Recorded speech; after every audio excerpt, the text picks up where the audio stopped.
সোমবারেও সচিবালয়ে অফিস করছেন প্রধানমন্ত্রী তারেক রহমান। সকাল 9:30টার দিকে তিনি সচিবালয়ে নিজ কার্যালয়ে প্রবেশ করেন। পরে তিনি মেজর জেনারেল মীর মুশফিকুর রহমান সহ কয়েকজন ঊর্ধ্বতন সেনা কর্মকর্তার র্যাঙ্ক ব্যাচ পরিধান আনুষ্ঠানিকতায় অংশ নেন। এছাড়া দিনের কর্মসূচির মধ্যে প্রধানমন্ত্রীর আরও বেশ কিছু আনুষ্ঠানিক বৈঠক হওয়ার কথা রয়েছে।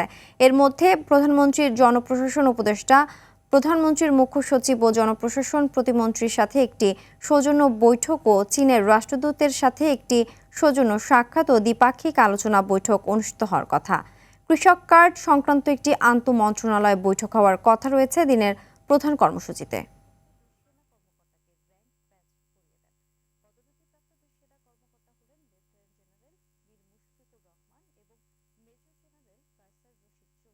সচিবালয়ে আছেন সহকর্মী বিল্লাল হোসেন, সরাসরি যোগ দিচ্ছেন তিনি।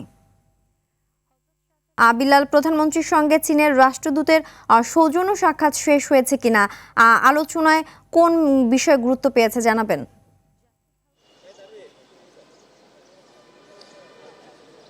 সিনথিয়া, আসলে আপনাকে জানিয়ে রাখি যে আছে কিন্তু প্রধানমন্ত্রী তারেক রহমান সকাল 9:30টায় কিন্তু সচিবালয়ে কিন্তু প্রবেশ করেন। তার আগে কিন্তু তিনি প্রথমবারের মতো সেনানিবাসে কিন্তু তিনি তার যেই নির্ধারিত যে দপ্তর সেখানে তিনি কিন্তু অফিস করেছেন। বলে রাখি যে সচিবালয়ে আজকে তার যে কর্মসূচি, সচিবালয়ের প্রথম কর্মসূচির মধ্যে কিন্তু রয়েছে চীনের যে রাষ্ট্রদূত তার সাথে একটি বৈঠক। আমরা যেখান পর্যন্ত এই বৈঠকটি কিন্তু প্রায় 30 মিনিটের মতো হয়েছে, বৈঠকটি শুরু হয়েছে, এখনও বৈঠকটি চলছে। আমরা বিশ্বস্ত সূত্রে যেটি আমরা জানতে পেরেছি যে নবনিযুক্ত প্রধানমন্ত্রীকে আসলে সর্বপ্রথম চীনে যে আনুষ্ঠানিক একটি সফরের জন্য কিন্তু একটা আমন্ত্রণ জানানোর কথা রয়েছে চীনের পক্ষ থেকে। আছে কিন্তু চীনের রাষ্ট্রদূত, সেটি কিন্তু তাকে আমন্ত্রণটি জানাচ্ছেন অথবা জানাবেন।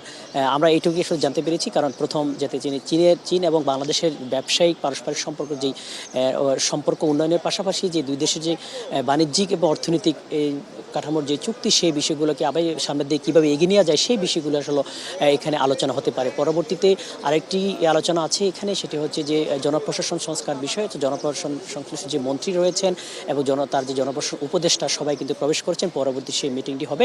এছাড়াও কিন্তু আমরা জানি যে বিএনপি সরকারের যে নির্বাচনী যে ইশতেহার ছিল, সেই ইশতেহার অনুযায়ী কিন্তু একটি কৃষকদেরকে কিন্তু একটি কৃষক কার্ড দেওয়ার তাদের কথা।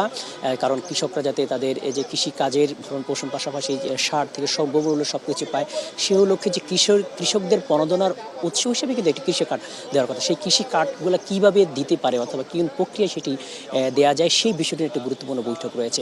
সেই বৈঠক থেকে আসলে আমরা জানতে পারবো যে আসলে কোন প্রক্রিয়া কবে থেকে কৃষক। আমরা জানি যে এর আগে সরকার যে তাদের যে ফ্যামিলি কার্ডের যে বিষয়টি, এর মধ্যে কিন্তু ফ্যামিলি কার্ডের সংক্রান্ত একটি কমিটি হয়েছে। সেই কমিটি যাচাই বাছাই করে ঈদের আগে ফ্যামিলি কার্ডের কার্যক্রম শুরু করবে। এবং কৃষি কার্ডের বিষয়টি হয়তো আজকে একটি সিদ্ধান্ত আসতে পারে কবে নাগাদ থেকে কৃষির কার্ডটি দেওয়া শুরু হতে পারে। তো এই ছিল সচিবালয় থেকে আমার কাছে সর্বশেষ।